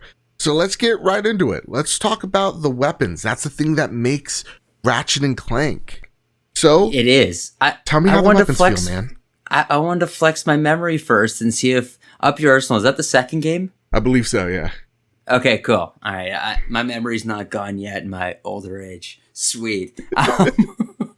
The weapons are really kick-ass, man. Yeah. They really tie this, like they really bring fun to this game. But the big thing is just how mind-blowing they look in action.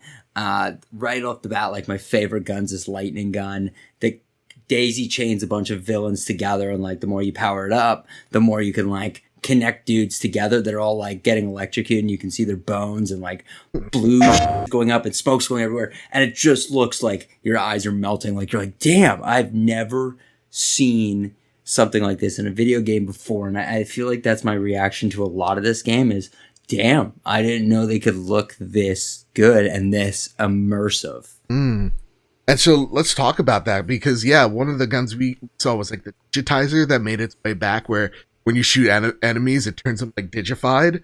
Like, how are the particle effects in the game? Because we saw how beautiful the game looks in the state of play and all the atmospheric stuff, but like the weapon play, how does like the particles effects in the way that it uses PlayStation 5, how does it look and feel to you? Yeah, nuts. It looks nuts and bolts, man. Yeah. But no, it's honestly so cool. They all feel so different. And I didn't really notice it until you kind of get more guns and you start upgrading them, just how different it is. Because you start with a boring blaster pistol that really sucks no matter how much you upgrade it, which I thought eventually if I upgrade enough, it's going to get better. It did not. It just sucked. Would you say that's your least favorite weapon? Is the boring blaster? For sure. Yeah. Oh, hands down. But it was the first one I leveled up to get the achievement, right? Like, I was like, okay, this is the easiest one. Let's just do this. But there's just so many different weapons. And I feel like there's like double the weapons they had in the first game. There's so many. I don't remember, or sorry, when I say the first game, I mean the remake. Yeah. I don't remember there being that many guns in that one comparatively to this one. There's just so many you can choose from. And they all feel so amazing. They look so cool. There's like one that like throws like buzzsaws at people that go all over your screen, and you have like the ricochet that just makes like a firework display bouncing across, and you're just like sitting there going, holy shit, this is really fun. I want to kill everybody over and over and over again. And that kind of gameplay loop of that battle keeps you coming back because how beautiful this is. And like I have like the best like TV for this kind of thing. Like you can out there, like the OLED, the LG, whatever. This thing is like popping off the screen. I've never seen visuals this great in my life, which is something, you know. I love hearing you gush about this. Yeah. No, I love hearing you gush about this. This is awesome. And talking about how weapons feel, how are the haptic feedbacks and the adaptive triggers in Ratchet and Clank A Rift Apart? Because that's the one thing I love in a lot of the first party stuff with the PS5 in the first year is the haptics just feel fantastic. So is it as good as, let's just say, an Astrobot or a Sackboy's Great Adventure, or even like a Returnal? How does the controller feel to you playing this game? I don't feel like it really adds anything. It doesn't really get taken advantage of. There's some really heavy rumbles, but what it does do is give a ton of sound and really immersive sound at the front of the controller that I really do like. But for the actual haptics, I'm like, I could live without them. And everything is adjustable in this game, which is really crazy. So you can change up every last feature, which is really, really cool. And super quickly, like just like on the fly, you're like, screw this audio on your thing. I want it down. Boom, away you go.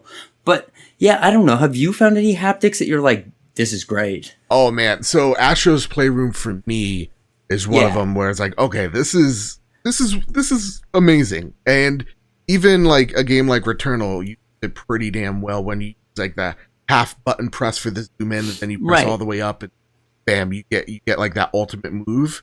But yeah, like that's the thing with haptics. I love them when they work really well, but when they don't, you're like, this game could have utilized them. That's a little bit of a bummer that it doesn't utilize it. It doesn't use it as well as Sackboy does, and I played like the Sackboy.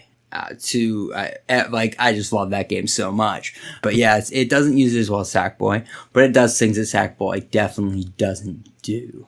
Okay. That said, though, let's talk about the enemies of this game. How are they feeling? Sure. How I guess not to say difficult, but how varied are they? Are they like the same people you're fighting over and over again, or you know, when you come to think of it, you really do fight a lot of the same guys over and over again, and they kind of change them up and they give them armor and shields as you progress through the game. But for the most part, you're fighting a lot of the same enemies on repeat. Now, I'm sorry to cut you off, but like I'm figuring because of all the weapons you have, it's more about the weapons than the enemies you're fighting. It's more about switching your weapons on the fly to dispatch whatever enemies that are on the battlefield at that point in time. Yeah. If memory serves right. And then like a boss that you fought like 3 levels ago then comes back with like 3 boss versions of him, you know, and like they just keep piling on the enemies on top of each other. And there's like really interesting boss fights, don't get me wrong, and there's really interesting characters. There is just a lot of repetition. But until you even asked me that, I hadn't even thought about that. Like it hadn't even crossed my mind or bothered me, where most games it would. I think it's because I am just busy blowing shit up. Now, the one thing that just occurred to me as you were talking, Brock, is the weapon wheel. Almost forgot about that. Ratchet and Clank has made this just so famous in how it utilizes its weapon wheel. Usually in video games, weapon wheels are not my particular like favorite thing, a part of the UI, but Ratchet and Clank always does a phenomenal job. What are your thoughts on how it's evolved in Rift Apart? I hate the weapon wheel usually, man, too. I'm in the same boat. It's annoying, but I just don't mind it. I find it really fun. And because the battles are so chaotic, so fast, it's like, okay, I'm going to take a little breather and just switch. And you can have your 4 top weapons done to your directional pad there, but everything else is just through the weapon wheel, and it moves really quickly. And I do find like ammo is really hard to come by, which makes you like switch a lot of the weapons a lot of the time to keep it really fresh, and you have way more than 4 eventually. So you're really just mixing and matching and swapping. And it's just so much fun to like see what different ones do. I haven't been able to tell if some enemies have a weakness to certain weapons or not. I feel like they do, and it's something I need to keep playing around with in the arena in the game. Okay, cool. Now let's move over to story. Of course, non-spoilers. I want to get to the main ones, Ratchet and Clank and the new character Rivet. They're really good. Clank is very good. Clank has an incredible story, which I really like. Now, okay, and maybe I'm just not remembering the last few games, but why is there like one voice actor in like all of Ratchet and Clank though? Or is that just exclusive to this game? Because a lot of like the villains are just voiced by one dude, and it's so annoying. I don't remember that well, because I got an old man brain as well. So you're saying like main voice cast, fantastic, but the enemies are just like one dude. There's like, all the side characters all just have the same dude's voice, and it's probably like Nolan North or whatever. Yeah. And I'm like, of course it is. But no, it's just like, oh my God, it's just the same repetitive dude, like being so showmany. It gets a little annoying, but the main cast is fantastic. How's Rivet? Because Rivet's been the one we're all curious about. We wanted to know her name. We want to know her story arc. Does it feel fulfilling here as well? And does her video actor kind of capture, Rivet's energy? Rivet's incredible. Rivet's so good, and Rivet's a really welcome addition to the game. And her character really, it goes through a lot during the whole course of the game. You really get to know her. I don't want to ruin too much at all. But I will say I think fans will be really satisfied. And at first, I thought the game was okay, whatever. The storyline is very Ratchet and Clanky and not all that great. But it just gets so much better. And I feel like there's 18 different endings. You're oh, I'm almost at the end already.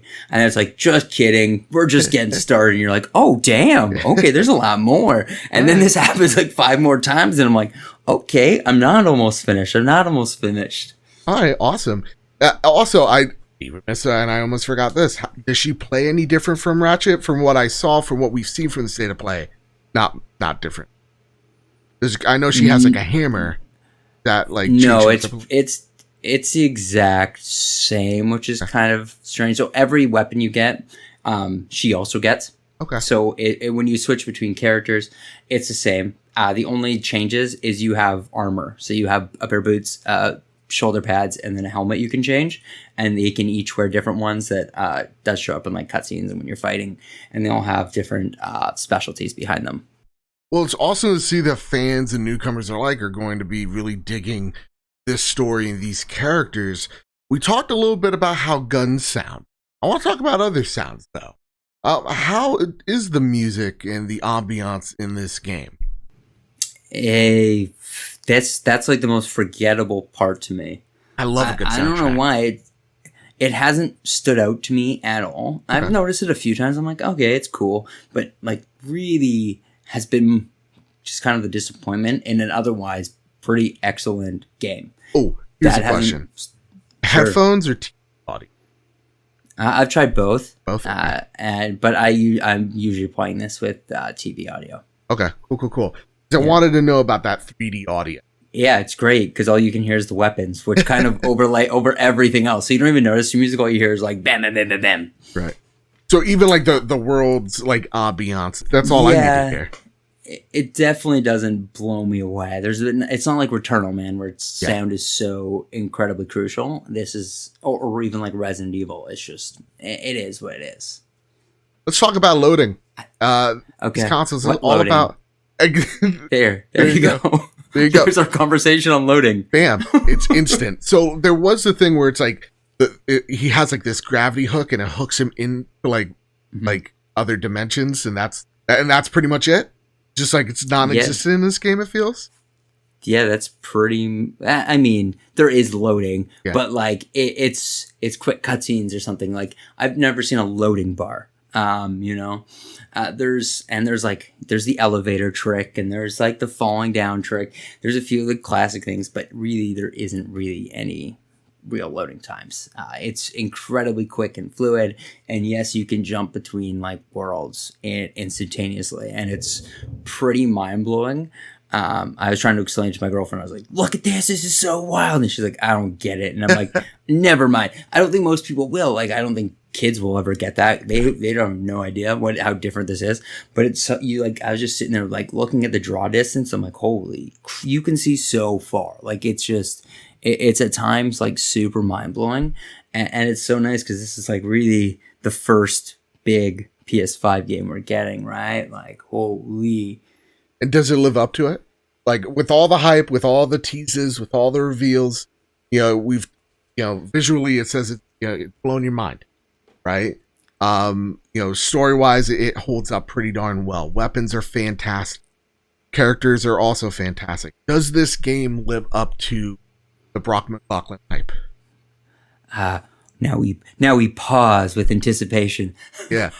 Yeah, absolutely. Again, I think there's some short falls. Music, the story's okay. I think it's better than most Ratchet and Clank games, but it's a platforming story at the end of the day. It's something crazy. There is some heart-wrenching moments, and like we didn't even mention a guy named Kit, who's like my new favorite. I don't know if Kit's kind of been advertised or anything at all, and I was looking at the spoiler things. I can talk about him. He's a yellow bot. He's really cool. He's got a great she's got a great story. And yeah, there's a lot to love about this game, and it's just a really fun PlayStation game. I mean, when I first played PS2, like one of the first games I played was Ratchet, and when I got the PS3, I think one of the first games I played was Ratchet. And it just feels really, really fun and carefree, and it's just what I need. Like last year at this time, we were talking about Last of Us 2, man, and that was like, we're like all just been in 3 months of COVID, and we're like, this is so depressing. And now it's like, wow, this is just a really great summer game you can like kick back, and it's just a really, really fun time. So yes, a long story short, it lives up to the hype. I didn't set any kind of expectations or anything. I just wanted a fun game, and that's what it is, and it looks just incredible. There's nothing else I've ever played that has looked this good at all. There just isn't. This is like the first of its kind, and it does things you definitely have never seen in a video game, which is saying something, right? Like, we're video game guys. We played hours and hours and hours of video games. We think we've seen it all, but it's truly like a first experience in a lot of ways, which is really, really cool. And I'm glad it gets to be Ratchet and Clank, because they're cool characters, and it's family friendly. Like, everyone can participate in this game. You don't have to be like an elite edgy gamer, you know? It's like a whole family can experience this for the first time, and that's really cool. And it's easy enough, you know, and you can scale the difficulty. It's a great accessible game that really will like blow people away, and I think will be the first like system or like reason to get the next gen consoles. That is awesome. That is so amazing to hear. And I think it's also something we all expected to hear as well, because I mean, everything from this game just looked so promising, and you know, it kind of spoke to my childhood as well, playing it as a kid, and now as an adult, knowing that kids are going to get their hands on this magic that I fell in love with is really awesome to hear, man. That's freaking awesome. Right? There's a whole lot of magic here. There was like a Panzer Dragoon level, man, that blew my mind. I was like so stoked. I was like yelling at my TV. I'm like, yes. And then there's other parts where I was like on a boat, and it reminded me of the first time I played Skyrim. And I was like, wow, I can't wait for the Elder Scrolls 6. And like, if it looks anything like this, like, we're all in for a treat. The next 5-6 years of this console generation are going to be incredible. Like, this is just the start of it, and it looks this good. I can't wait to see where it comes next. Now, I don't think there's any exclusive games coming out till who knows when after this, so I'm going to enjoy this moment. Dude, that is so awesome, and thank you again for dropping on by. You got me even more excited. Thanks. For this game, which is something to say. Great, I was just ranting and raving away. No, that's what we're here. I'm here to interview you. You did fantastic. Nice. So, Brock, let everybody know where they can find you on Twitterverse, what you do, all that stuff. Yeah, sweet. You can find me at Brock McLaughlin on Twitter. I'm temporarily not really blogging that much on my own, but you can find me at Brockstar Gaming. I do a lot of freelance stuff these days, so you can find me all across the internet, but Twitter's where I like to hang out, and you know, that's it. That's me.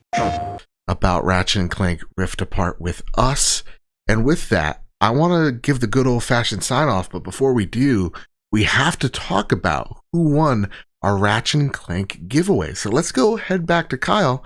Let's wrap up the show, shall we? With all that out of the way, you can find us over at PS Trophy Room on Twitter. You can find me over at Mr. Badbit on Twitter, and you can find the video version of this show on the Trophy Room channel on YouTube. And you can find us wherever you find your podcast services, like Google Play, like Spotify, and Apple Podcast. And I want to highlight this. Thank you, everybody, for throwing your 5-star reviews out there, getting us over 220 reviews worldwide. Y'all are incredible. Thank you all so much. And it's a part of this show that I hate doing the most, because it's a contest. I would want to give everybody a copy of Ratchet and Clank, but I just can't. So our winner of this, Kyle, it's Tim Ulf. He's cheering. He's cheering. Yeah. Yay! Tim Ulf is one of our oldest members here. Yeah. And We used to tell his son to cover his ears while we were podcasting. Yeah, so guess what? Little Timmy, unplug him. You got Ratchet and Clank. It's on us. Woo! Congratulations. Thank you, everybody. Congrats. And just to let you guys know, our Horizon giveaway technically starts immediately right now. So throw us a 5-star review. Anybody that has already given us a 5-star review, you're already enrolled. You're already in it. So again, big thanks to Tim Ulf. And I want to spotlight 2 reviews before we go.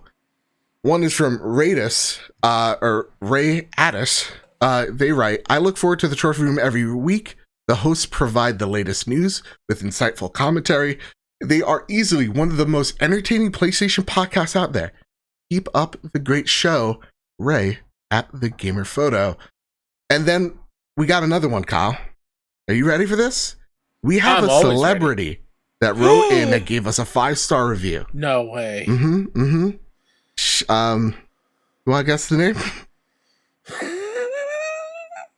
Susan Sarandon. She's got it going on. She's got it going on. She's all I want, and I've waited for so long. Can't you see you're just not the girl for me? Stacy's mom's got it going on. Stacy's mom, 69, writes in. Oh man, somebody's 69 today. What up? Always entertaining, a PlayStation podcast hosted by a couple of charismatic and lovable dudes. What could be better? I think that screen name could be. With all that said, with all that out of the way, we love you all so very much. Keep your wits about you. Keep hunting. And keep playing PlayStation. See y'all next week. Bye-bye. Love you.